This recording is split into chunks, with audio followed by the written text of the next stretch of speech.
Tomos y Grapas, tu programa de cómics.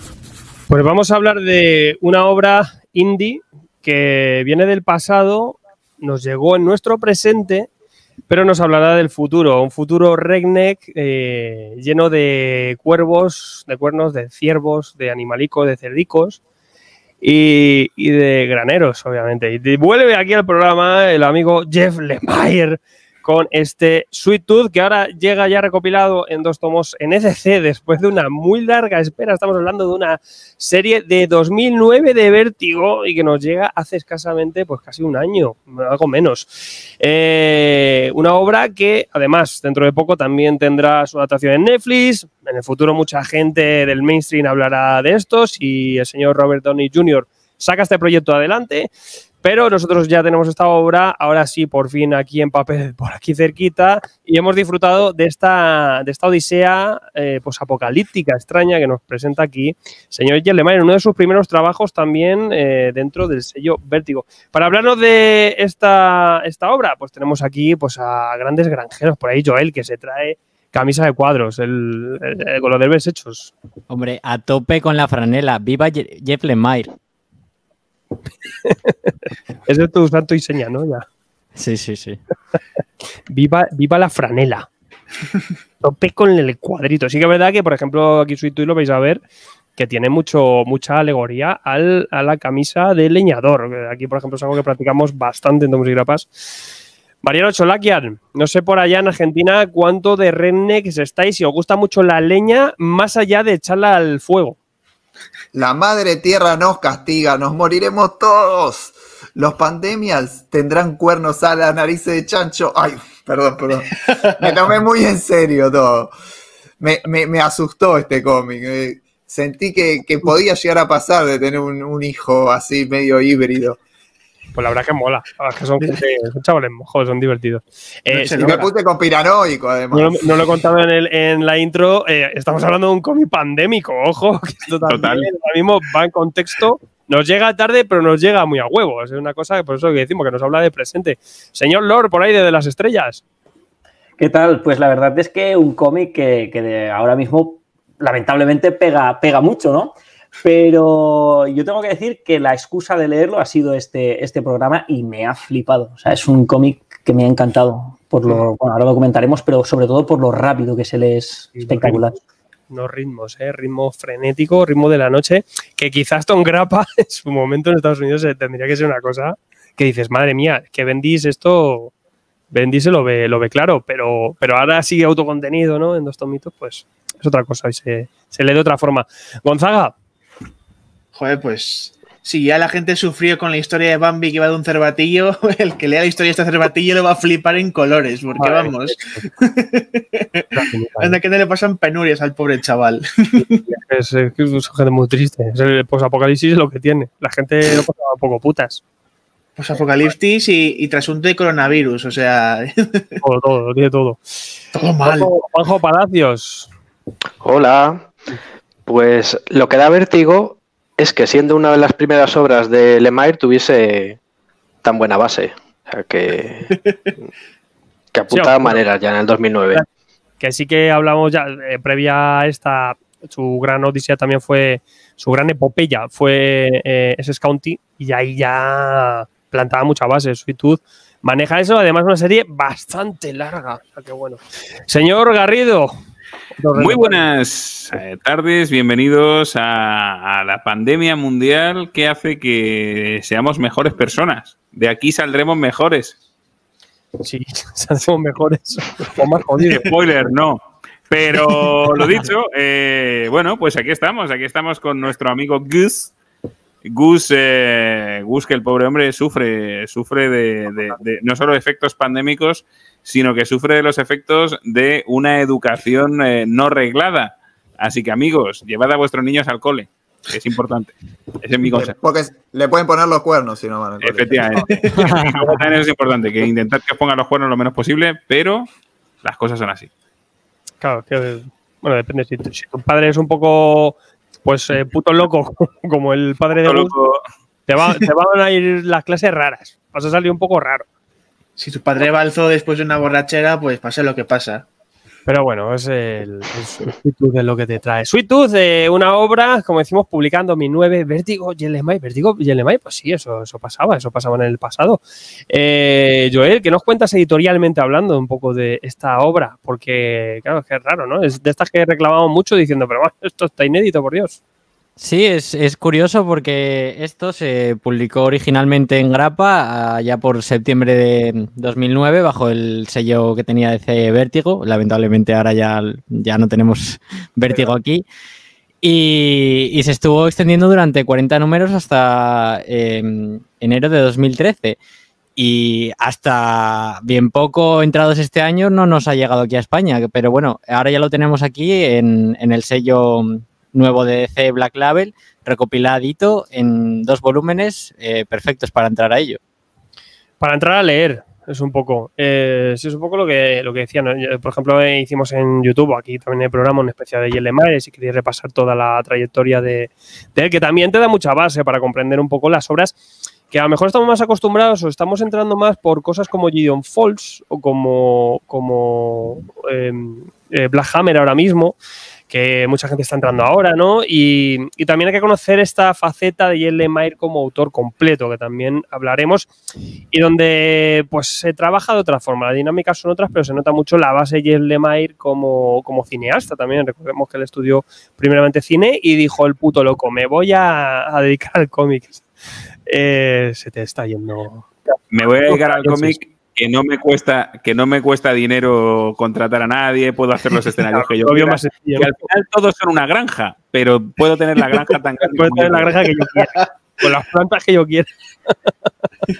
Sí que es verdad que al final pues se dedicó a esto. Y sí que previamente tenemos cositas como esa joya, ¿no? Que es SS County, que también ahora lo tenéis integrado en Astiberri. Y dio el salto después de esto, premios que se llevó el propio SS County con nominación a los Eisner. Ojo, cuidado. Y en Vértigo, pues nos plantó una pildorita, que aquí sí llegó a publicar la Planeta, ojalá no la rescate CC, que es de Nobody, que la verdad es que era ya bastante interesante. Y pronto se lanza a tirarse con este Sweet Tooth. En principio iba a ser una miniserie de 12 números, ahí decíamos, bueno, tiramos 12 números y vemos a ver qué tal, ¿no? Y se extendió hasta 40 numerazos, o sea que bueno, tenemos también ahí una señora Karen Berger en apogeo total, aunque ya es una Vértigo más postmoderna, ¿no? 2009. Y esto se ha quedado así totalmente sin publicar aquí en España hasta que ha llegado el CC hace muy poquito y ahora lo tenemos en 2 tomos integrados, como hemos dicho. Mariano, cuéntanos, sí. ¿De qué va esto? ¿De qué viene? Bueno, cuenta la historia de Gus, este chico que tiene es un híbrido entre un ser humano y un ciervo, que está criado por su padre en el medio de un bosque de Alaska. Lo educa el padre en religión, le enseña primeros auxilios, le enseña a sobrevivir y no tiene contacto con nadie más fuera de ese bosque, hasta que el padre muere de una enfermedad que es una pandemia que fue atacando a toda la humanidad y que generó también que haya nacimientos de híbridos. Esto nos vamos a ir enterando con el correr de los números, pero nos enteramos bastante rápido. Bueno, el padre de Gus fallece y él se encuentra solo en ese bosque, sin posibilidad de ningún contacto, e incumple la regla primaria que le había enseñado el padre, que es salir del bosque. Cuando sale del bosque, enfrenta inmediatamente peligros y se encuentra con este señor Shepard, que va a ser su compañero de viajes durante los 40 números que dura la serie. Va a haber, nos vamos a encontrar fuera del bosque con un lugar postapocalíptico, una sociedad que está viviendo en los extremos de cualquier tipo de civilización y un montón de personajes que viven en esos límites de lo que es la humanidad, los códigos, las leyes, y que están todos viviendo muy al extremo y con el peligro de esta pandemia que los va a matar. También se va a encontrar Gus con otros híbridos como él, que son los niños, y que de algún modo van a ir representando una diferencia entre los humanos y estos híbridos, que son el nudo de toda esta historia, que es un poco un viaje y un poco un lugar posapocalíptico, ¿no? Uh-huh. Y poco a poco, la verdad es que es una obra que quizá al principio que nos plantea, yo lo veo como una especie de coctelera de algunas cosas que ya hemos visto, o que tenemos, pero yo creo que Lemay siempre consigue dar ese punto aparte, esa nota discordante de sus obras. Porque veo yo aquí cierta mezcla, por ejemplo, o cierto trasuntillo al Lobo Solitario y su cachorro. Ahora que también estamos con el Mandaloriano, sí que tenemos al final este Jepper, deja de ser más que un hombre fornido, rudo, violento incluso, ¿no? Y es un poco también ese personaje protector de Gus, ¿no? Que de alguna manera lo apadrina y le va moviendo por un sitio pues bastante western también, porque estamos dentro de un contexto pues apocalíptico. A lo mejor esto... Dale, Mariano, dale. La relación entre ellos es este tipo de que es un poco de padre-hijo, pero también de maestro-alumno, o también de alguien a quien le estás dejando un legado. Es muy interesante cómo entre ellos, la relación entre ellos y las relaciones humanas como las maneja Lemaier, ¿no? Que yo quería decir que esto de encontrar la figura del lobo solitario y su cachorro, pues que sí que es cierto que ahora mismo en 2020 es algo que tenemos bastante trallado, que ya hemos visto muchas obras, muchas películas que tratan de esto. Y yo personalmente me ha coincidido que justo ahora mismo estoy jugando de Last of Us y las similitudes se me hacen bastante obvias. Pero claro, hay que tener en cuenta que esto es una obra que salió en 2009 y por aquel entonces este género a lo mejor no estaba tan de moda como lo tenemos hoy en día. Quizá no neguemos que dado que ha estado inédito durante tanto tiempo, el hecho de que lo publiquen ahora quizás sea porque hay un interés en este tipo de historias, ¿no? No dejarte claro. El hecho de que se publique en España, pues como tú muy bien dices, Joel, tenemos el Last of Us, tenemos los dos Last of Us, tenemos... Logan también.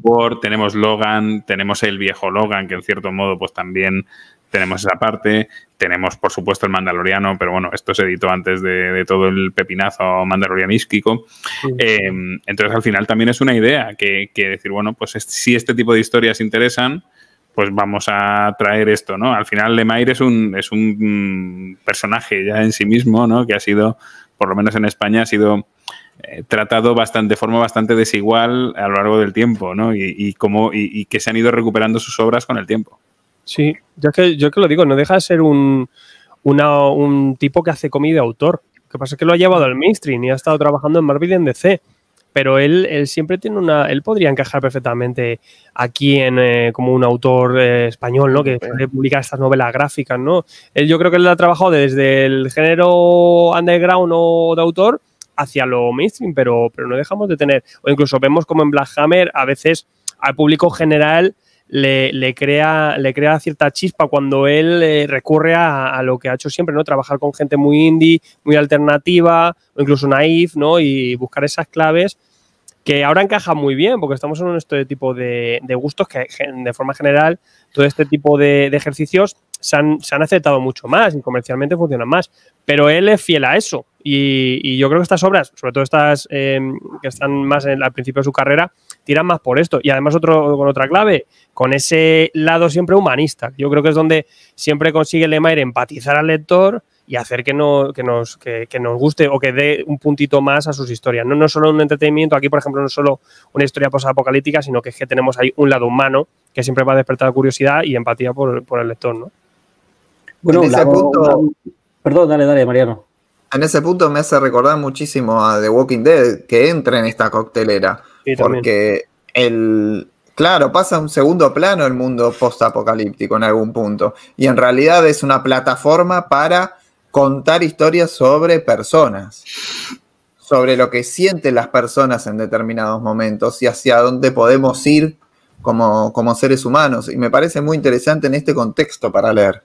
Sí, y además es muy interesante el contraste, que también lo hacen mucho en The Last of Us, de estando, en este caso, por ejemplo, de Walking Dead, que la guerra tendría que ser contra los muertos y acaba siendo entre los vivos. Y aquí vemos cómo les afecta a las personas que viven en esta sociedad de determinada manera. Por ejemplo, tenemos ahí un culto como que rinde una especie de homenaje a estos híbridos y llevan máscaras de animales.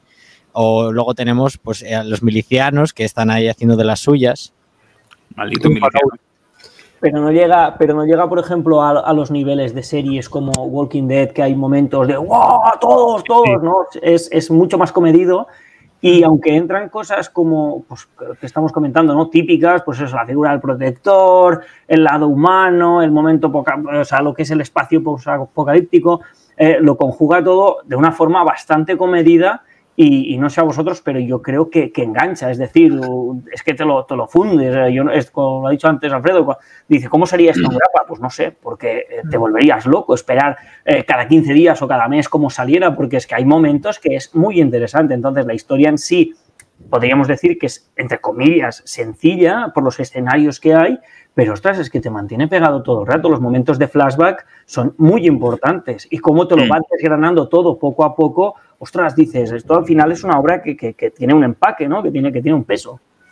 Sí, es una obra muy, muy contenida y muy... Pues eso, el universo que crea muy reducido, ¿no? Porque lo que nos está contando pues no deja de ser otra obra de teatro suya. También, ya que estamos hablando de todos estos referentes, ¿no? Un poco que coge la obra, lo guay es que mezcla todo esto que estamos diciendo con Pinocho. Porque, en verdad, estamos teniendo a un pequeño niño que ha sido aislado, que ha tenido una educación encerrada, ¿no? Con esa relación con su padre tan cercana, no conoce nada más que eso y de repente aquí no es porque decida él, sino pues de forma forzosa sale de eso y empieza a descubrir el mundo y descubre un mundo, en este caso es el puto post-apocalipsis. Y no solo eso, él es cierta clave de estos niños, porque decir que todos los niños, absolutamente todos, nacen así. Y ojo, unos nacen más o menos animales. Hay algunos directamente que ni hablan, ¿no? ¿Cómo los llaman a ellos? ¿Los dormidos? Los ferales, los salvajes. Sí, y los ignorantes o algo así era. Y estos niños, pues eso, directamente nacen, tienen características humanas, pero son casi animales, ¿no? Pero son la clave también un poco para desentrañar un poco qué ha pasado, si se puede llegar a curar esta pandemia. Y la verdad es que todo el mundo les busca. Entonces, claro, corre un peligro aquí, Gus, que estamos todo el rato con esa tensión, ¿no? Un poco también ese niño totalmente, pues, solo contra el mundo, acaba de perder a su padre y se encuentra en este mundo hostil, ¿no? Aparte con los giros, porque lo que decimos es aditivo. ¿Por qué? Porque yo creo que trabaja siempre una incertidumbre y unos giros aquí que siempre yo creo que hace la historia esté dando todo el rato vueltas y nos vaya mareando y yo creo que nos va atrapando en eso, ¿no? En todos estos juegos de guión que hace Lemay para irnos llevando sobre esta historia que en principio es sencilla, pero lo que acontece pues es bien interesante. Sí, claro, porque hay que decir que los humanos se siguen infectando con el virus la pandemia que les asoló, pero los híbridos son inmunes. Y al contrario que obras como hemos citado, como Walking Dead, que pasa completamente de explicar el tema zombies, aquí sí que poquito a poco vamos a ir indagando y vamos a ir viendo de dónde se ha originado esta enfermedad, porque hay híbridos y demás. O sea que sí que te va a mantener, sí que tiene esas dos partes, tanto humana como de la historia de que Walking Dead pasa completamente de hacer. Claro, que la gente se está muriendo y en cambio estos niños, pues no, claro, eso ya suscita muchas iras y deseos, ¿no? Sí, Mariano. Todas las preguntas tienen respuesta y todos los misterios se resuelven satisfactoriamente. Eso, sin hacer spoiler, me parece que es algo muy interesante que tiene el guión de Lemire, porque muchas veces nos encontramos con que este tipo de planteos nos dejan con más preguntas que respuestas al final y nos dejan medio frío, como decir, esto era. Y acá es muy interesante el misterio. Tiene un montón de aristas. Y hablaban hace un poco de estos flashbacks. Los flashbacks son importantes. No vas a tener una parte dibujada por otro y que digas, esto es un feeling que pusieron en algún momento de la serie. No, para nada. Sigue siendo importante, te sigue llevando a un norte, justamente, y valga la redundancia. Es que también porque va creando incógnitas de cosas que aparentemente no las hay, pero se van creando esas incógnitas y luego las va resolviendo. Eso también hace que todo sea bastante atractiva. Sí, va jugando contigo, te dice, pues la pandemia puede ser por esto, o los humanos piensan esto o otro. Entonces, ¿cómo te va tirando ciertas pullitas, te va tirando ciertos hilos que tú luego te puedes hacer tus cábalas cuando paras de leer? y dices, ostras, a ver cómo lo va a resolver. Entonces, el hecho de que de una manera u otra te lo acabe explicando todo al final, la verdad es que es lo que dice Mariano, es satisfactorio decir, vale, no me quedo yo con el porqué de todo. Entonces, eso creo que está bien. A mí lo que me ha generado más curiosidad, y esto pues es una idea que le lanzo yo a Jeff Lemire si nos está escuchando, que seguro que sí, es que Saludo. me gustaría ver o sea, todo esto desde el punto de vista no de Gus, sino desde un humano que está viendo cómo todo el mundo está cayendo. Porque hay un momento que aparece al principio de la serie, aparece una ciudad humana, ¿no? que ahí tiene muros y está defendida y tal. Y ostras, ese concepto me volvió loco. Creo que se llama Factory Town o algo así. Entonces, cuando uno de los protagonistas va allí, me parece acojonante decir, bueno, y esta gente que en fin, ¿qué les va a pasar? Pero eso yo creo que lo vemos tanto en los flashbacks como en los momentos que seguimos a Shepard, ¿no? Sobre todo al principio de la obra. La parte en la que le estamos siguiendo a él y él está haciendo sus cosas, sí es cierto que no vemos gran parte de lo que ocurre en ese mundo, ¿no? Pero sí que tenemos, bueno, no sé, yo sí que percibo el punto de vista humano. De hecho, hay números en los que Gus apenas sale. No, pero yo me refiero, Garrido, a verlo un poquito más desarrollado, ¿no? Porque sí. Se ve, pero sí que a ver, por pedir, pero me gustaría pues haberlo visto un pelín más. Pues claro, porque vamos a tener la historia. Sí, no, yo lo que voy a decir es que queda tan cerrada la historia que esta continuación que va a aparecer ahora parece como superflua e innecesaria. No sé si lo compartís, es que es un final totalmente redondo, o sea, no debería ir más allá. Sí, estamos hablando de que va a haber una continuación. Ya salió. Ya ha empezado, sí.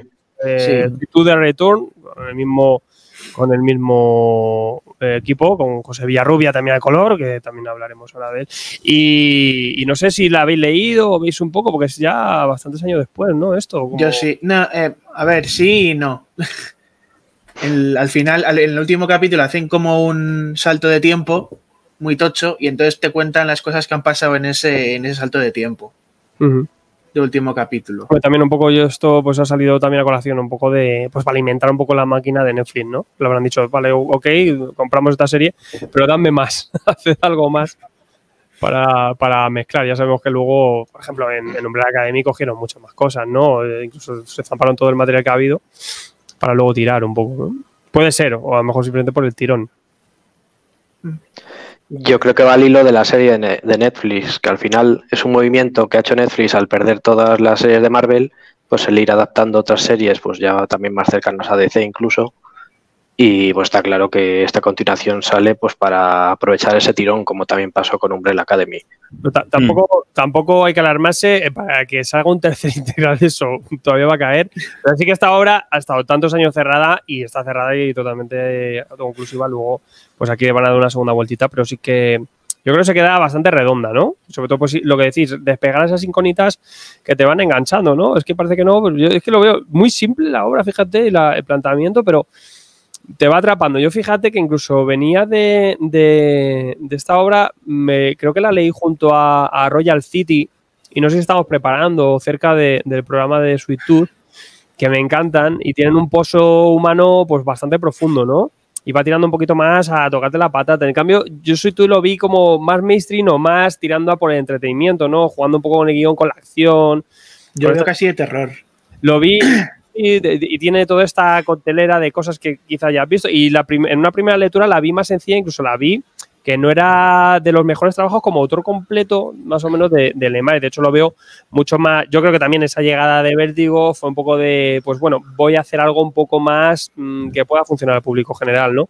Eso sí se nota, pero sí que en una segunda lectura, claro, descubres cómo con esas claves, siendo verdad que no tiene ese pozo que te pueda dejar otras obras, trabaja genialmente los ritmos y el guión, sobre todo el ritmo, ¿no? Estamos teniendo el primer tomo, 400 páginas, que te puedes llegar a leer en 40 minutos, muy rápidamente, porque realmente maneja mucho en cuanto a cuadro, lo que es la elipsis o incluso la propia narración, ¿no? El movimiento. Es un cómic con muchísimo movimiento, te lo vas a leer muy rápido, pero consigue darle un movimiento que en otros trabajos se queda más estático, y eso hace, yo creo, que funcione, porque el guión es interesante, pero el ritmo es muy rápido. Entonces eso yo creo que es una combinación perfecta para que esta obra pues lo acabes y digas, joder, pues la verdad es que está bien, el acabado es bien interesante, ¿no? Yo creo que esa mezcla, ¿no? De algo interesante y entretenido con esa rapidez, lo que es ya en obra completa, cuando lo ves en conjunto, gana muchísimo a favor de obra. Sí, Joel. En cuanto a la composición de viñetas y tal, hace un ejercicio muy inteligente, no es que lo haga mucho, pero bueno, ha salido varias veces en toda la obra, que es que coge lo que sería una sola viñeta y la parte a la mitad y hace 2 viñetas en las que te cuenta 2 acciones en el mismo espacio, y me parece un ejercicio súper interesante y bastante inteligente por su parte. Sí, que yo creo que en Trillium, que por ejemplo, Trillium a mí me parece una obra superior. O sea, Trillium es que la hizo un poco después de esta y más cerradita, más autocontenida, más pequeñita, ¿no? Pero sí que ahí ya explota. Incluso Lemire empieza a tirarse por la acuarela, también hicimos un programa. Y ahí, por ejemplo, utiliza mucho eso, pero aquí también. Yo creo que lo que coge es una narrativa muy directa, tirar mucho del traveling, de muchas cosas que hace que esté mucho más viva la obra, ¿no? Sí, incluso te mete números casi sin diálogo y con esta narrativa y expresión visual, sobre todo de cómo le dibujan las expresiones faciales a los personajes, que solo con eso, sin el diálogo, ya te transmite todos los sentimientos que están pasando por la cabeza de esos personajes. Sí, Mariano. Sí, me parece que acá Joel está dando en el clavo, porque mucho se critica la capacidad estética de Lemire como dibujante, pero la realidad es que narrativamente logra contarte un montón de cosas, lleva muchísimo su guión, y como dice Joel, las expresiones faciales en un dibujo que a primera vista parece tan sencillo, tan desprovisto de un montón de elementos a los que estamos acostumbrados al cómic de superhéroes, ni hablar, nos choca un poco por momentos, claro, porque parece demasiado sencillo para un cómic que tiene el sello Vértigo. Parece sencillo, pero... Me parece sencillo, pero yo creo que no lo es, porque transmitir todo ese mal rollo, la decadencia y tal, yo creo que el dibujo es más complejo de lo que parece a primera vista, porque yo creo que la obra no funcionaría con otro estilo de dibujo y en imagen real tampoco, porque el dibujo es muy potente. Y te diré que incluso esto a nivel SS County está ahí, pero es bien sencillo comparado con a lo mejor lo que nos ha desarrollado en Royal City, lo que está haciendo en Focaccias, en las obras de ahora, que, además de su color, también un poco ese detalle, como decís, es mucho más sencillo, mucho más, pues nada, es lo justo, es la línea necesaria. Pero claro, es que esa base de cine que tiene, o como cineasta, como futuro director fracasado, lo hace en el cómic. Y sabe dónde poner la cámara, sabe cómo componer, sabe cómo encuadrar, sabe dónde poner todo.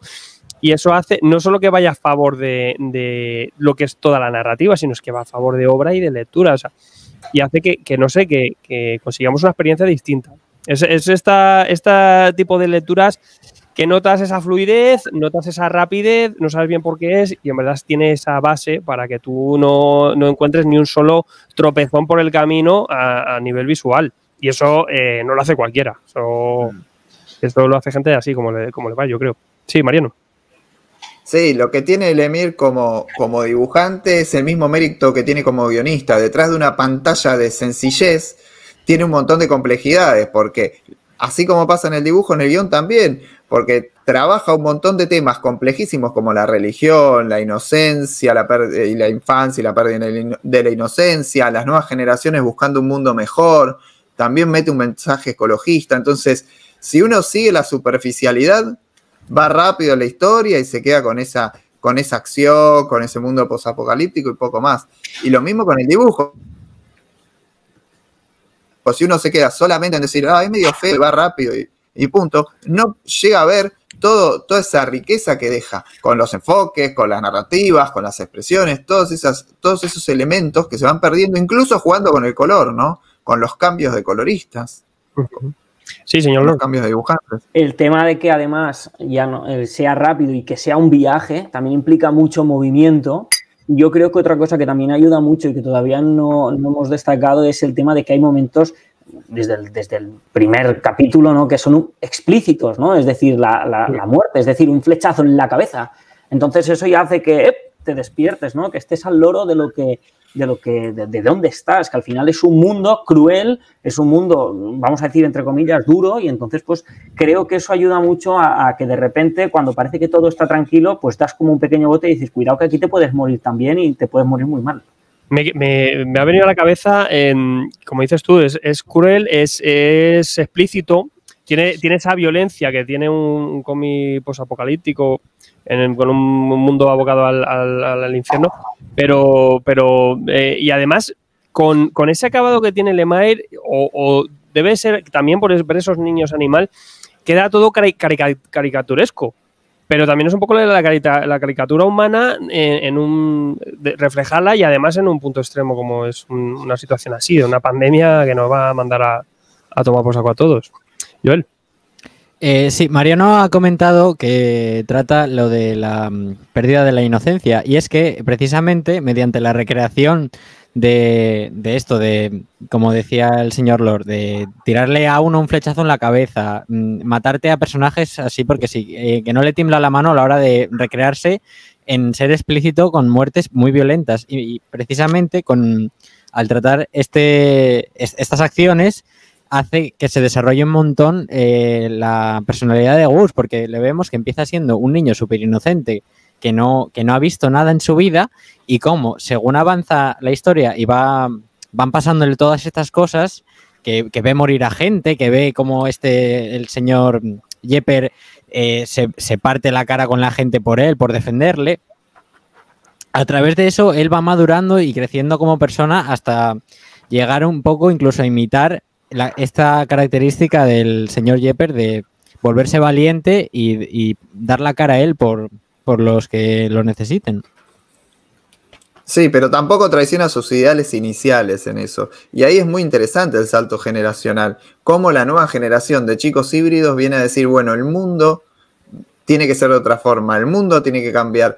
Está muy, muy bien trabajado. Y justo que sean animales y que esa nueva generación dé cierta ternura en algún punto, o que parezca un poco más débil, aparentemente, que los seres humanos, o un poco más blanditos, genera que parece que no van a crecer nunca y que nunca van a ser la generación que esté hegemonizando la humanidad, por decirlo de algún modo. Y la verdad es que es impresionante cómo toma el poder, ¿no? Sí, es un poco lo que nos ha pasado ya, ¿no? Los millennials ya somos viejos. y gente mayor hablando de Mazinger Z, ¿no? Y de fricadas, y en verdad es como que ya nos vamos haciendo adultos. Y es un poco, parece que no, pero las nuevas generaciones luego llegan y son lo que rigen ahora. Ya lo ves en la televisión, lo ves en la radio, lo ves en todos lados, ¿no? Es un poco esa cultura que al principio parecen eso, los débiles o tal, y luego pues poco a poco, ¿no? Y eso pues un ciclo también de vida. Juanjo. Sí, decíais pues, un poco que es muy explícito, que esa violencia, pues todo eso que sucede, pero a mí casi me ha causado más desasosiego lo que te ponen de fondo, se intuye. Lo que no se ve. Pues sobre todo en relación con la prostitución, con los abusos sexuales, que hay referencias bastante claras. Yo creo que eso es todavía más sobrecogedor. Yo no sé, yo he visto una referencia a vientres de alquiler, pero no sé si la he visto solo yo. Esto es una paja mental mía, pero también la tengo ahí pensada. Hay una parte en la obra en la que se van de un sitio y se escucha como X está pegando una bofetada a una chica, y a mí esa viñeta en la que solo se ve el plus o la onomatopeya que sea, es la que sea, me causó más impresión que cuando revienta a alguien en la cabeza con un ladrillo o lo que sea. O sea, exacto, te hace también de meterte el contexto de que estás viviendo este post-apocalipsis que está totalmente ido a la mierda, que yo veía un desnudo, veía algo gore y tal así explícito y no me causaba ninguna impresión. Pero en cambio veía algo de fondo que me lo imaginaba yo, y ahí sí que decía, Es que eso es más terrorífico. Eso, remontándome a mi amada Broma Asesina, Alan Moore lo trabaja muy bien, ¿no? En lo que ocurre con Joker y Bárbara. Al no verlo es más crudo todavía, porque ahí ya entra en lo que te entre a ti en la cabeza. y puede haber sido cualquier cosa, ¿no? Y no contarlo, no verlo, hace que o Junjito, por ejemplo, trabaja mucho eso en el terror, ¿no? Lo que no se ve a veces es más terrorífico que incluso lo que se ve, pese a lo que se ve ya es crudo, ¿no? Eso hace que porque nuestra imaginación siempre es más poderosa que las imágenes que nos puedan dar. Sí, Mariano.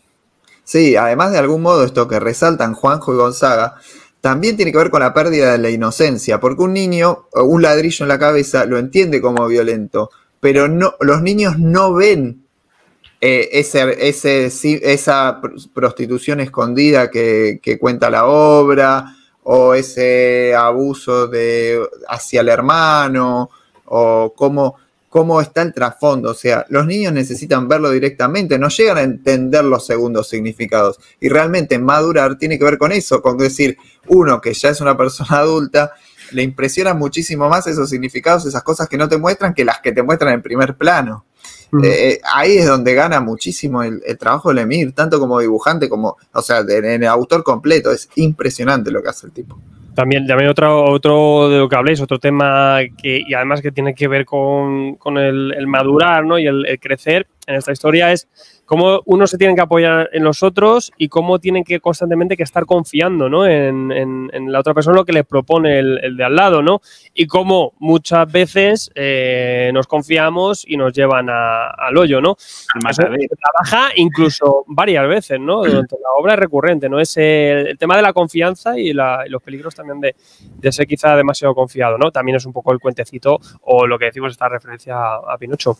Pero a la vez también te enseña en quién puedes confiar. Sí, claro. O sea, no nos quedemos solo en las traiciones, sino también en el punto contrario, en el de decir, vale, con el suficiente tiempo, con las vivencias que hayamos podido tener juntos, etcétera, aprendemos a confiar en unos en otros, ¿no?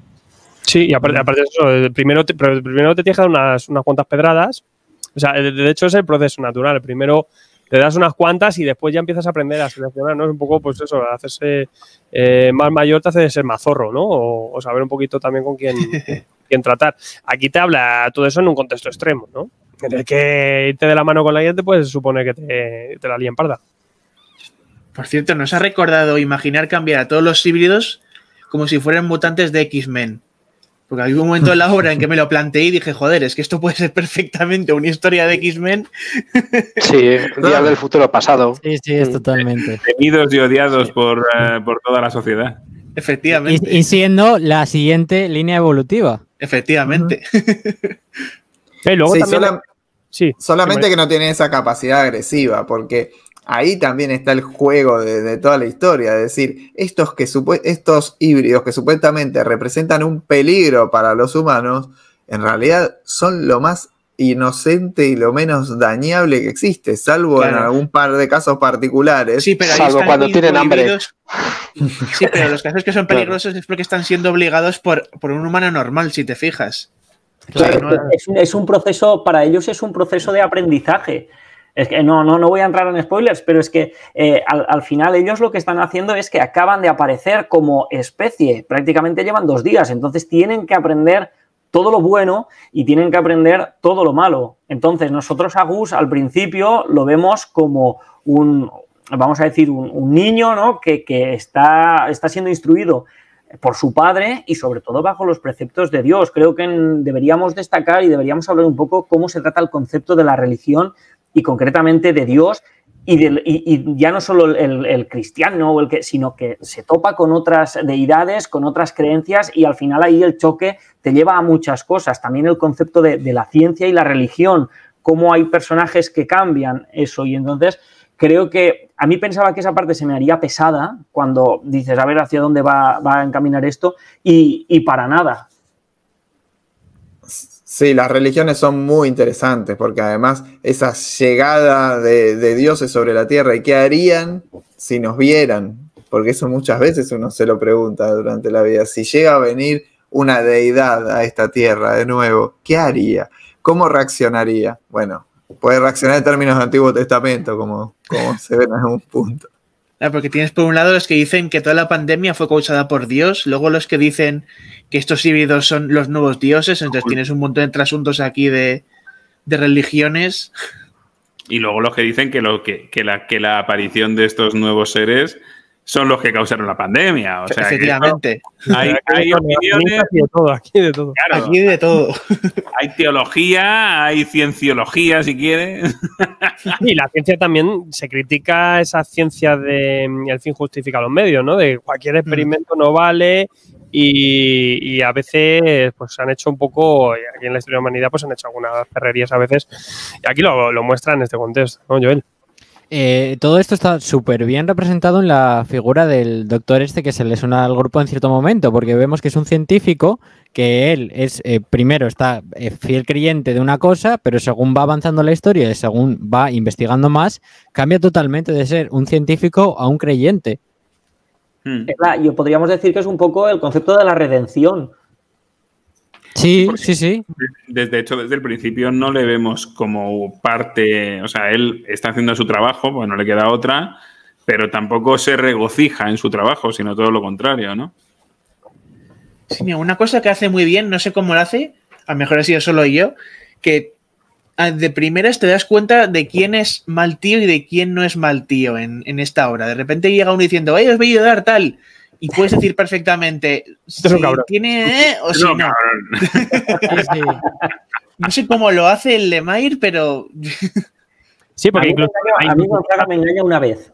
Hay un personaje que digo, ¡buah! Este ya verás. Y sin embargo me engaña. Entonces creo que también te esperas, hay un momento que, lo que hablábamos antes de la confianza, que dices, ya lo vas a juzgar desde el principio. Acaban de conocer a este es un hijo de... Entonces te llevas alguna sorpresa para bien y te llevas alguna sorpresa para mal.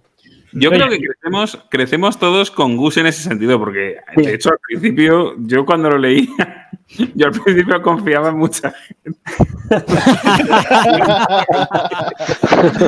Pobre iluso. Dentro de la obra, dentro de la propia obra, yo confiaba en la gente. Joder, qué bueno, que me va a ayudar, qué bien. Y luego la hostia en la cara, ¿no? Igual. Ay, Dios. Estarías jodidísimo en ese mundo, ¿eh? No, pero también me gusta quien tiene ese doble fondo, ¿no? Y quien actúa mal, pero tiene una base y también le puedes llegar a justificar, ¿no? De decir, bueno, claro, también... porque el nuevo padre, el amiguete este que se hace Gus, es un broncas que va repartiendo leña por ahí por todas partes, es jugador de hockey como buena obra de Lemire. Pero luego es un buen tío, o sea, dentro de que te rompe la nariz si le tocas un poco la suya, pero... Es que el mando, es el mando. Y lo que decías antes también, retomando un poquitín lo del tema de lo que decías de... Aquí, por ejemplo, se representan los niños como animales y mola esa similitud, ¿no? Porque igual que un animal o un niño, una persona, depende de su educación o su entorno, puede morder o puede ser un animal de compañía súper fiel, ¿no? Entonces, aquí te lo lleva ese paralelismo y se entiende perfectamente, ¿no? Como y más un animal, ¿no? Un animal, si le tratas mal, pues te va a morder y si le tratas bien, pues va a ser tu mejor amigo. Y un niño y una persona, pues somos iguales, ¿no? A veces hay personas que muerden, hay personas que tienen mucha rabia dentro y es porque su entorno no se lo ha permitido, ¿no? Y es su respuesta a eso. Y a veces somos esclavos un poco de todo eso. Sí, Joel. Hay un momento muy importante de esto, y yo no sé si... Es que igual pasa más de fondo que otra cosa. Cuando estamos hablando de estos híbridos, que unos son malos, unos son buenos, seguramente la mayoría están pensando en los más recurrentes que salen durante toda la obra, pero a mí se me viene a la cabeza un híbrido que es un cocodrilo que sale en cierto momento y que pasa algo con ese cocodrilo y vemos la reacción de Gus a ello y a mí eso sí que me impactó. Que el cambio en Gus a mí me arrancó a partir de ese momento. No sé si opináis como yo o si esto lo habéis visto menos importante que otras cosas. Bueno, lo que pasa ahí es que, claro, es un gran cambio para Gus, porque a partir de ahí, después de lo que ocurre con ese personaje, claro, Gus madura muchísimo y muy rápido por eso. Y es cuando pues ocurre lo que hemos dicho antes o lo que estamos diciendo todo el tiempo, de que tiene que aprender, se tiene que hacer mayor, ha estado conviviendo con el señor Jepper. Entonces, claro, son muchas cosas y en un acto un poquito se materializan todos. Ahí se da cuenta de que, porque antes hasta ese momento estaba siendo muy pasivo, muy tranquilo, muy ay, pero en ese momento se da cuenta de que si quiere proteger a sus seres queridos, a lo que él quiere, tiene que actuar, no puede quedarse pasivo y esperar a que otros lo hagan por él o decir, ay, yo no hago nada. Entonces en ese momento es cuando se da cuenta y actúa. Yo os quiero preguntar algún punto negativo que le hayáis visto a la obra. Yo, por ejemplo, me sobra la parte en la que Gus está ahí soñando, esos sueños que te meten me parecen relleno puro, no me parecen nada necesarios. No he llegado a entenderlos bien yo los sueños. No, yo tampoco. Cuando lo he releído me he dado cuenta de que son prácticamente sueños premonitorios de cierto modo, pero no he llegado a entender el punto de los sueños en la obra. A mí es que me sobran totalmente. Yo creo que es relleno para rellenar páginas. Yo creo que mete cierta conexión ahí con Jeter, ¿no? Sí, es que justo... Un rollo místico muy raro, ¿no? Pues sí, creo que tienen tampoco... Tienen un sueño compartido. Pero tampoco pasaría nada si lo Yo creo que es para hacer esa escena chula de interconectar los sueños. Un poco una excusa para hacer todo eso. Creo que digo que Un exceso de fantasía. a lo Yo creo que mejor. en Trillium hace todavía más eso. Cogen dos personajes de dos mundos y dos épocas diferentes y las interconecta con cierta espiritualidad. Yo creo que aquí en Sweet Tooth no la llega a desarrollar y en Trillium sí que hay donde solo coge esa idea y en Gideon Falls ya ni te cuento también. Claro. Obvio que eso. Pero aquí ya hay multiverso, ya no volvemos locos, ya. Aquí en Sweet Tooth no hay multiverso, pero aunque sí lo habría. Sí, siempre hay multiverso, siempre. Yo dos detallitos así que me han gustado también un poco, pues en los extras lo podéis ver, que al menos estos tomos tienen unos cuantos, están muy bien. Me ha hecho gracia que en el primer tomo te viene toda la idea del guión, y todo lo que es el planning de Lemay para vender la obra y te dice, bueno, no te lo leas todavía porque te puede contar spoilers del segundo tomo y dices, bueno, ponlo en el segundo tomo, entonces extras, madre. Yo es que de un cómic te pongan un código BIDI para escuchar música y digo, joder, no lo puedes poner al principio, ¿sabes? Que ya me lo he leído. En fin. Es verdad. Sí, pero sí que hay dos detallitos que me han gustado. El primero, que Jepper, a fin de cuentas, es tras un tío de Shipper, que es un pastor. Y a fin de cuentas también tiene mucho que ver también con el personaje, que también es una especie de pastor de los niños. Y luego Gus es el nombre del hijo de Jen Lemay. Que además, luego que hay una marmota porque su hijo también nació en el día de la marmota. Pues son detallitos que me gustan. Yo pensé que era Gus de su Gus. Con esto lo dije. Coño. Aquí es verdad que también decir que Sweet Tooth es el diente dulce, ¿no? Sería la traducción literal. Sí, es como goloso. Goloso. Como me llamas tú a mí. Yo aquí en España le llamaría caries. A mí me mola llamarle. Yo le llamo caries. Y el caries. Pero todo el rato comiendo chocolate el chaval. En nada le ve. O sea, que es verdad que es muy confiado porque se vende con cualquier tableta de chocolate. Vete para acá, niño. Es el típico Pero niño. dices de pequeño, no cojas caramelos, di que no. Sí, no, Y él no lo sabe. Si es que te compran con drogas. Si es que no. En fin, no cogéis caramelos en la puerta y menos si estáis en el puto posapocalipsis. Que llevan droga. Tienen que estar ya caducados, no los siguientes, esas chocolatinas. Oye, y luego pues hemos hablado del dibujo y ese color de José Villarrubia, estamos hablando de los mejores coloristas de la Tierra, pero para mí, yo siempre lo digo, a Jen Lemay lo quiero en acuarela. O sea, yo creo que desde que se ha cogido o en acuarela o esas aguadas que hace él de un tono o de dos tonos, ¿no? A mí me gusta el acabado, pero claro, conociendo un poco cómo acaba la cosa cuando Lemay se pone ahí 100% con sus cosas, me falla. A mí me falla un poquito. Me gusta y a la vez no. No sé vosotros qué opináis. A mí me pasa que el color de Villarrubia lo pone más mainstream a Lemire, porque le da muchísimo más ritmo y lo vuelve, la acción, a mi entender, la mejora. A mí la acuarela me parece que hay que usarla en dosis. Toda una obra acuarelada hace, para el ojo acostumbrado a un cómic mainstream, que las escenas donde son más trepidantes a uno lo aletarguen más y lo dejen un ratito más en esa página. En cambio, el color de Villarrubia te permite ir pa, y te baja cuando te tiene que bajar la acuarela, que sí aparece en algunos momentos. Sí, a ver, te acuerdas. En esto estoy de acuerdo con Mariano, O sea, en este caso me parece que facilita muchísimo la lectura, facilita que esta es una obra que, como hemos dicho, se lee muy rápido. Entonces, las páginas ya tiran, te hace sentirte... Me parece que los... Como muy bien ha dicho Alfredo, en Villarrubia es un colorista fascinante y espectacular y un gran maestro del color, ¿no? Entonces, él sabe el tono que le tiene que dar a la obra en cada momento y aporta bastante a la obra. Es cierto que ya como fan te puede gustar más el acuarelado de nuestro amigo Lemire, ¿no? Pero a mí, dentro de todo, prefiero que otra persona le colore. No, sí que, a ver, sí que yo ya también matizando dentro que es una cuestión estética, pero sí que es verdad que tener un colorista como Villarrubia te gana a narrativa también. Es que el color tiene su narrativa y José la hace. Y además eso no deja de lado ese acabado en acuarela que también impregna en algunos pasajes en splash page y sabe ambientar la obra como bien merece. O sea, en ese sentido, cero. Sí que ya es una cuestión quizá mejor más estética, que estén más acostumbrados a verle a Lemire en ese entorno.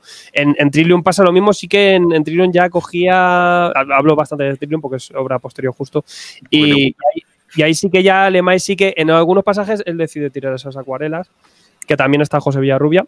Pero sí que lo que decís, a nivel narrativo, pues es un poco que decir. Es una pasada. También utiliza ese grano, utiliza un grano que aparte de que le da un poco esa acuosidad de la acuarela, también nos lleva a ese post-apocalipsis, ¿no? Esa película hecha polvo, ¿no? Que se han encontrado en el desierto de una carretera y la reproduces ahí y tiene esa suciedad, ¿no? Que hace falta con la obra. A fin de cuentas, lo que nos está contando son todo cosas oscuras, ¿no, Mariano?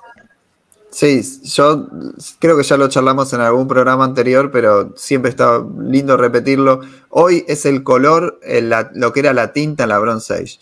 El color lleva la narrativa, hoy el color le da identidad a todos los dibujos y es fundamental para el cómic. Antes los colores eran prácticamente iguales en todas las obras. Desde que podemos tener un color diferente, podemos ir cambiando de colores de revista a revista, de capítulo a capítulo, lo que vamos encontrando es que empieza a ser el que nos lleva por ese viaje. Y nos tenemos que acostumbrar a darnos cuenta y a mirarlo y a empezar a analizar sobre el color. Sí, la verdad es que sí. Mira, por ejemplo, en la pandemia recuerdo Declan Shelby que ofrecía brutos en tinta de trabajos y de portadas y se le ofrecía que lo colorease la gente, ¿no? Para entretener un poco la pandemia. Y era increíble el cambio de acabados de un sitio para otro. Y eso en una portada, ¿no? Imagínate pues un trabajo como este, que es todo un viaje, es una transición, también estamos en un género muy de aventuras. Y esa ambientación y esos cambios de atmósfera son muy importantes. Y lo que decís, aparte con esa claridad, para entender que no estamos teniendo abruptos, ¿no? Narrativos, sino que estamos todo el rato en el mismo hilo o cambiamos de escenario en el momento que tenemos que cambiar. O sea, eso es, ya te digo, y aquí si te puedes analizar bien el color en su actitud, te echa para atrás y pensamos que ya tiene una obra que ya tiene 11, 12 años, ¿eh? Juanjo. Sí, realmente la obra podría haber funcionado perfectamente en blanco y negro como Walking Dead, sí, pero sí que es verdad que este color, pues por un lado lo hace más vendible y por otro tapa esos defectos de ese dibujo simple de Lemire y le da ese nombre también. Sí, dime. A lo mejor en blanco y negro no habría sido tan amena de leer como el color. Yo creo que el color hace que pases mejor la viñeta más rápidamente. No, y es que aparte, analizando la tinta, no ves que es el mismo acabado de SS County. En SS County no hay color y Lemire trabaja mucho en los contrastes. Aquí sabe que tiene un colorista detrás y queda mucho más suelto todo, porque hay ese acabado. Es que nos cambia mucho la película si vamos a tener color, que no, si vamos a hacer esta técnica u otra. Y aquí se nota, es un ejemplo claro. Sí, Joel. Y que la paleta de colores que utiliza a mí me parece bastante acertada porque ambienta muy bien el post-apocalipsis. Son colores en su mayoría casi oscuros. Incluso en las escenas que transcurren de día son colores realmente no desaturados, pero sí que tiran a ser bastante oscuros, así decadentes, muy del estilo. pero cuando te tiene que poner luz, o momentos aparentemente felices o tranquilos. Sí, ahí lo usa súper bien. Y lo hace muy bien. Hay momentos que dices, uy, ya está, esto está solucionado, que realmente no está, pero tú te lo crees, entre otras muchas cosas, porque sin darte cuenta, pues tienes eso, un color más alegre, un color más, sobre todo con más claridad. Y yo no sé si lo comentaba José en la introducción, porque la leí ya cuando salió la primera de aquí, el tomo. Pero sí, se nota que se deshacen de los cuadritos de franela rápido porque son un coñazo. Hay un momento que dice, pues siempre vamos con Gus con esta camisa de cuadros y en nada ves que dice, bueno, toma por culo ya, cámbiate. Esto para colores es un coñazo. Sacátela. Y al final, muchas veces cuando hacemos este tipo de dibujos, aquí pasa, ponen una textura, la ponen plana y no se nota, que es muy difícil dibujar, ¿no? Si hay un movimiento en la camisa ya con tanto cuadro y tanta historia, ¿no? Y se nota mucho eso. Pero bueno. Sí, Mario, decías. Sí, no, yo quería... Hay otra situación que me llama mucho la atención, que tiene que ver con el guión y las religiones. Quiero retomar un poco eso, porque también siento que hay un mensaje ecologista. Y hay un arco en particular que me encanta, que está en el medio de la obra y que cuenta prácticamente todo, donde dibuja Matt Kindt, donde está el nudo de la cuestión religiosa con el mensaje ecologista, y cómo también hasta se dan el lujo de hablar de lo que le hizo el hombre, la colonia a Canadá, y cómo las religiones tienen un porqué en determinados lugares del planeta. Llevar la religión de un lugar al otro, o la cultura de un lugar al otro, puede traer consecuencias en la forma en que vivimos, y eso me pareció alucinante. Sí, aparte es la historia de muchísimos pueblos, ¿no? Que llegaron ahí 4 locos a plantar eso, y es la base de muchísimas culturas de ahora también.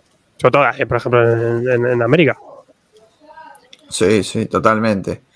Y también otra, la segunda, si esto que lo quería ver si tiene alguna idea, porque tiene que ver con el contexto en que vivimos, cómo hay el posapocalipsis busca de algún modo, a veces es la búsqueda constante de un refugio, porque no es como una búsqueda de la aventura como se trabajaba antiguamente en la historia postapocalíptica, pues es uno de los grandes tropos, ¿no? Sino la búsqueda de llegar a un lugar donde pueda estar tranquilo. Una reinvención. Sí, y además ponele, en un momento llegan a un lugar donde dicen, che, acá estamos bien, nos podemos quedar, y Gus quiere siempre llegar a ese lugar, en vez de volverse distópico el postapocalipsis, casi que se convierte en la búsqueda de una utopía, ¿no? Sí. Eso pasa mucho, lo hemos visto también en Walking Dead, ¿no?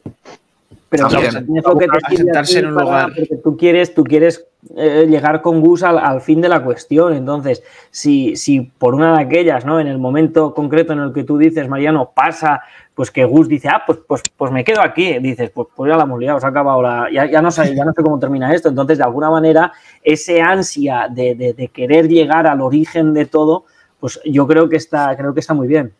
Bueno, yo creo que ahora que estamos viviendo una pandemia, no hay ansia ya porque llegue la puta vacuna y quedar con los amigos.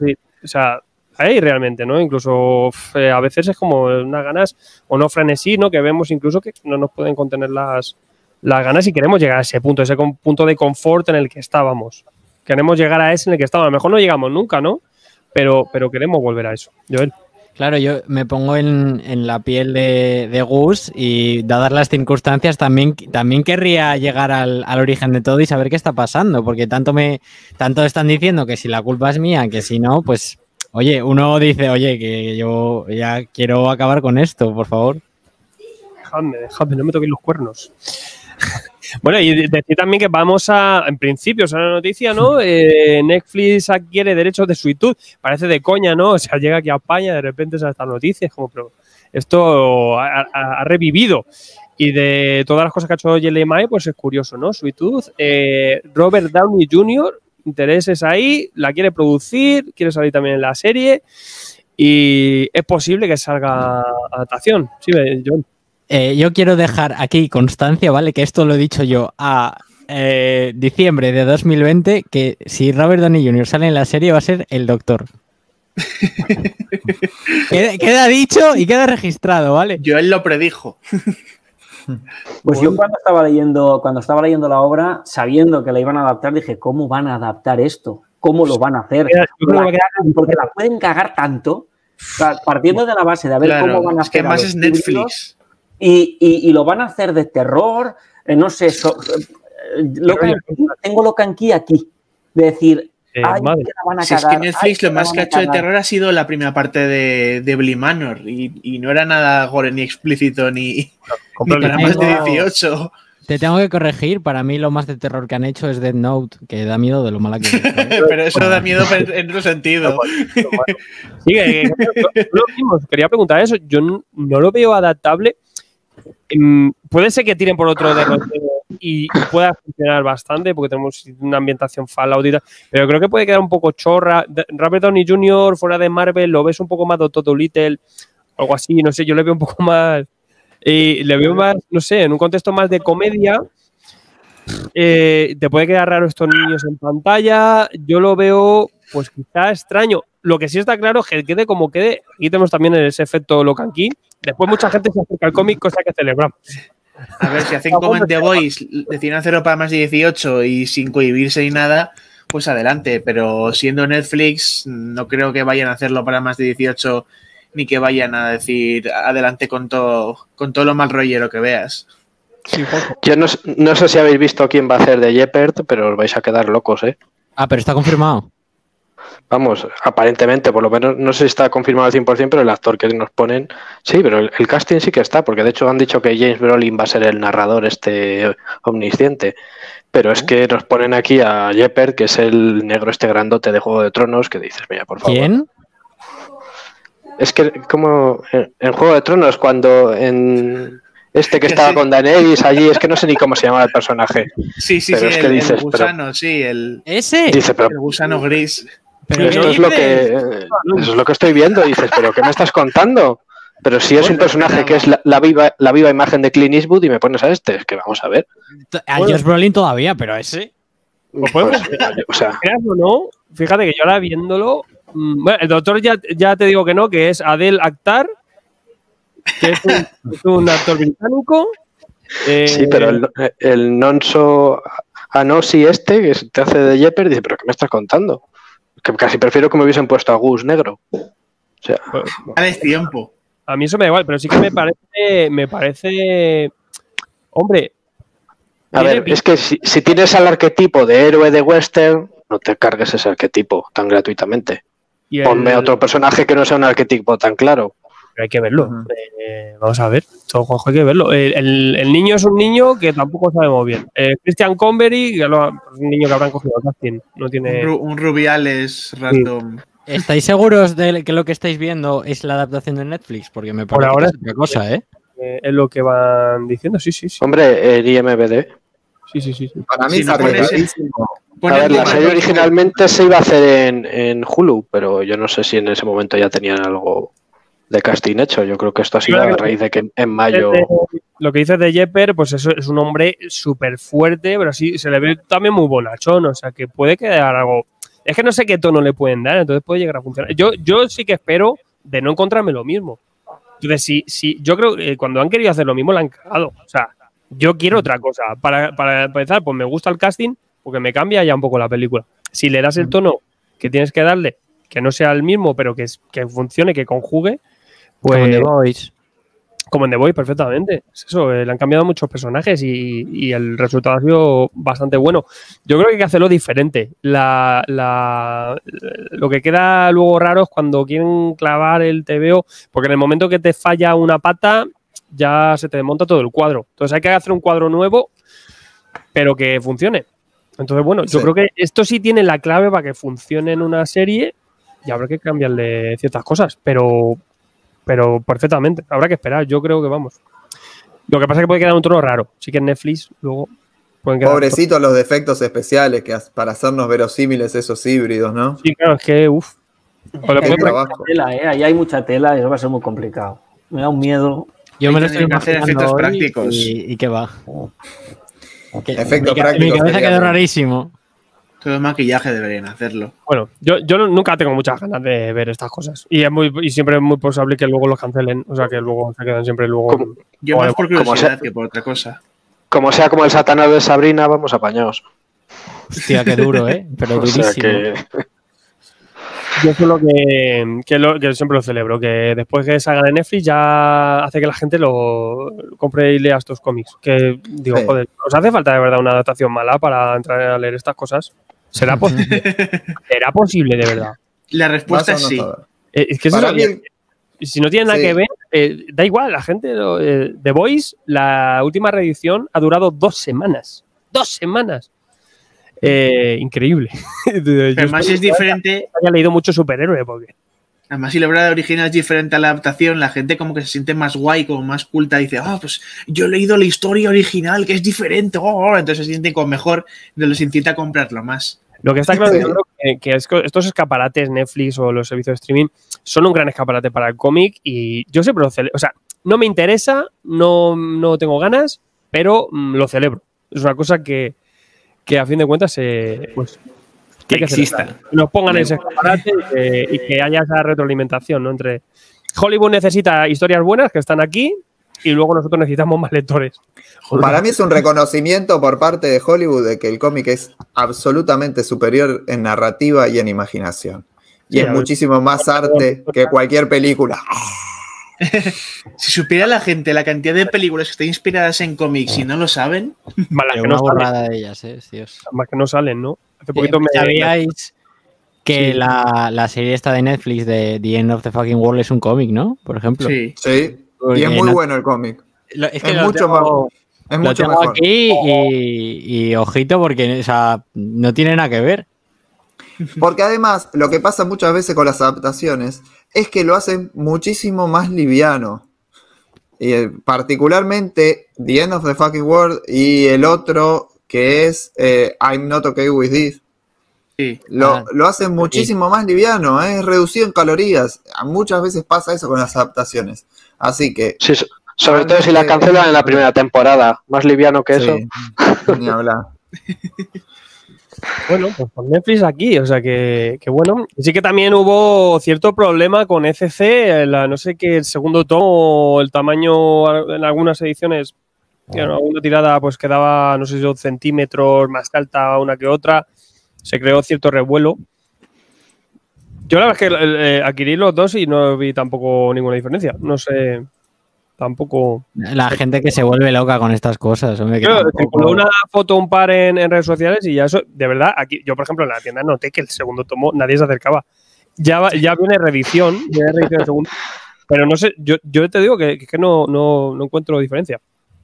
No, debe ser que a lo mejor le pasó alguna tirada o algún cambio ahí de un par de milímetros más. Raro fue que fuera más grande y no más pequeño. Sí, claro, grande, Viendo desde... Hombre, sí que a veces vemos estos dientes.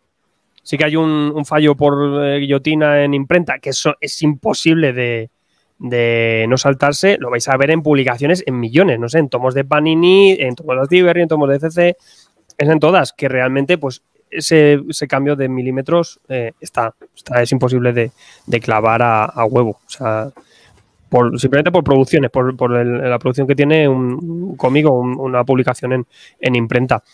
Más allá de eso, sí que a veces hemos tenido casos, ¿no? que totalmente es escalonado, ¿no? Como por ejemplo la edición de Old Boy, que era increíble, que era como, madre mía, pero si esto lo puedo usar yo para subirme al segundo piso, o sea, cada tomo de su padre. Pero sí que bueno, aún así va a haber el segundo tomo el primer tomo ya hubo reedición y el segundo estaba en camino. Sí que con distribución últimamente había una historieta o algo así, pero bueno, lo tendremos. Y nada, poco más que decir. Vamos a cerrar un poquito estas aventuras de Caries, el niño ciervo. Dandy. Y voy a cerrar por ese mismo orden, Joel. Pues a mí me ha parecido una obra muy completa. O sea, no es una obra de la leche, pero sí que es muy completa. Tiene un ritmo muy bueno. Me parece súper accesible para... Iba a decir casi todo el mundo, pero a lo mejor los más peques a esto no es muy recomendable que lo cojan. Pero sí, gente que quiera salirse un poco de lo convencional, que se acerque a esto sin miedo. Me parece bastante buen punto de entrada para salirse del pijameo y del género superheroico. Y para salir de la pandemia también. Bueno, ahí ya dentro de cada uno. Imagínate uno que vaya buscando algo para entretenerse y diga, estoy aquí encerrado en cuarentena y coja esto y diga, me cago en la puta. Bueno, pues es verdad que dice, no puede de ser. No, pero sí que también, a mí yo, por ejemplo, en su momento que estaba medio encima leyendo esto, dije, bueno, pues no estamos tan jodidos. podía ser, pero esto depende de cómo lo lleven. Como la niña Ahora mañana... Es peor Ahora morirse. mañana se ve niño medio ciervo que ha nacido en... Ay, Dios mío. Mariano. Sí, una obra fundamental porque es una de las últimas grandes obras de Vértigo, una de las primeras obras de Lemire, la primera del mainstream y muy linda para pensar el momento que estamos viviendo. Conmueve con su sencillez estética y con el color siempre excelente de Villarrubia, así que una obra imperdible. Si no nos da ansiedad, sin problemas. Señor Lord. Pues a mí me ha gustado mucho, opino lo mismo que ha dicho Joel, ¿no? Es un buen... Yo creo que sí que para vamos a ver, pues para los peques no, pero si quieres salirte un poquito de lo de siempre, lo que mola es que te lo vas a pasar muy bien, es muy entretenido, es muy rápido, bueno, todo lo que hemos dicho en el programa. Y solo por eso creo que es una obra que es, pues bueno, a tener en cuenta si te apetece leer algo menos pesado, menos denso y que te entretenga. Sí, o si también si deja de publicarse Walking Dead, si estáis oyendo esto ya por junio, a lo mejor de 2020, pues mira, aquí tenéis una historia posapocalíptica más autocontenida, ¿no? Y también pues que trabaja un poco los seres humanos. Gonzaga. Pues una obra que por su aparente sencillez tanto en el dibujo y en el guión a primera vista se hace muy amena de leer, pero sin embargo que si la relees o te pones a analizarla le sacas un montón de puntillitas y de cosas, y que yo la metería más en el género casi más de terror, no de miedo, sino de terror, por todo ese contexto, ese trasfondo y por la obra en general, que en género posapocalíptico. Y si quieres pasar una tarde mal rollera, pues léetelo, porque además te mantendrá enganchado porque hace un muy buen uso de cliffhangers y como ya he dicho, es súper amena de leer y te la vas a ventilar en lo que te das cuenta, ya te has leído los 40 números y estás buscando más. Yo lo veo como historia de terror, como eso, como el Pinocho 2.0, el Pinocho del futuro. ¿Has leído la historia original de Pinocho? Porque bueno, esa sí queda más mal rollo que... Muchas de estas son jodidas. Alicia en el País de la Maravilla dice, yo no he visto cosa más de terror en mi vida. Que Pinocho el original acababa ahorcado, ¿eh? Y le pidieron al autor que hiciera un final alternativo. Spoiler. Juanjo. Pues yo creo que es una obra que el pozo te lo dejan los personajes, que aparentemente, aunque sean tan grotescos, te emocionan un montón, sobre todo los niños, ver a los niños en esa situación tan extraña. Y bueno, la verdad es que fue un buen comienzo para Lemire para empezar a abrirse paso hasta lo que se ha convertido hoy en día, que es uno de los grandes autores del cómic americano. Así que a todos los fans de Walking Dead yo creo que les merece la pena echar un vistazo a esta obra. Sí. Te va a cambiar la peli, es otra cosa. Pero eso son muchas cosas en la coctelera. Yo sobre todo ritmo, una obra de ritmo. Garrido.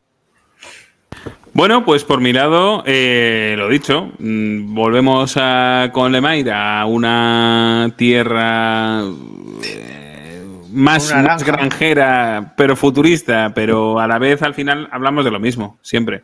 Hablamos de los humanos, hablamos de la naturaleza, hablamos de cómo afectamos a la naturaleza, hablamos de lo que esperamos y de las relaciones humanas. Para mí, ya os digo, yo sabéis que no era un lemairista de pro y me estoy convirtiendo gracias a vosotros y a estas lecturas. Me gusta más que Trillium tengo que decirlo. Sí. Me ha gustado bastante más que Trillium. Y lo dicho, de verdad que tenemos mucha suerte de que estén recuperando obras de Lemire. Pues sí, ¿no? Y a mí me gusta ver un poco las dos facetas que tiene el loco. O sea, se junta con grandes autores que no solo artistas. Y además luego él cuando hace sus películas pues tiene control 100% y se nota que el ejercicio es ciertamente distinto, ¿no? Aunque casi él está haciendo cierta obra autocontenida dentro del mismo universo. Sweet Tooth sería ese futuro que le esperan a esas obras que él trata, porque él lo va interconectando, el cacho flipado. O sea que Trillium, SS County, Royal City, estas obras están más o menos conectadas. O sea que bueno, que Sweet Tooth podría ser bien el futuro de estas historias. O sea que él tiene su propia metacontinuidad, está loco. Pues ahí lo tenemos. Es una obra que si queréis disfrutarla, pues ahí lo tenéis. Ya sabéis, si os regalan chocolatinas y caramelos, aceptadlas, pero no vayáis con cualquiera. Y sobre todo, lo más importante, no salgáis de la granja. Nunca. 6 está muy bien, 6 está genial. Llámalo Lleva granja, franela. llámalo bosque, llámalo tu piso, O tu guardilla. tu bardilla. Guardilla. Mejor si es una granja con pollo. Siempre para darle maíz. Y llevad pan y franela. Siempre. Llevad pan y franela. Aunque A topísimo con la franela, ¿eh? solo pesa un poco, o podéis poner una camiseta dentro, no pasa nada. Y abriga. Suscríbete y no te pierdas nada. Te traigo mazo cómics, hasta morrisonadas.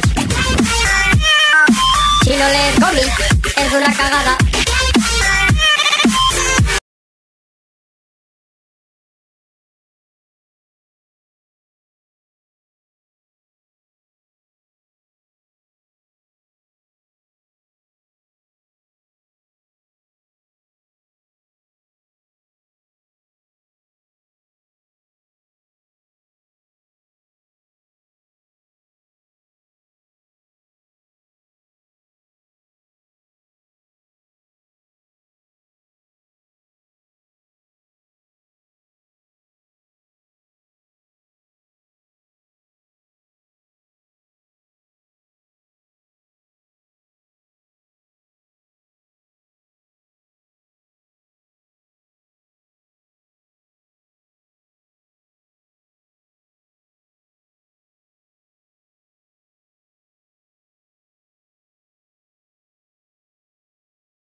suscríbete y no te pierdas nada.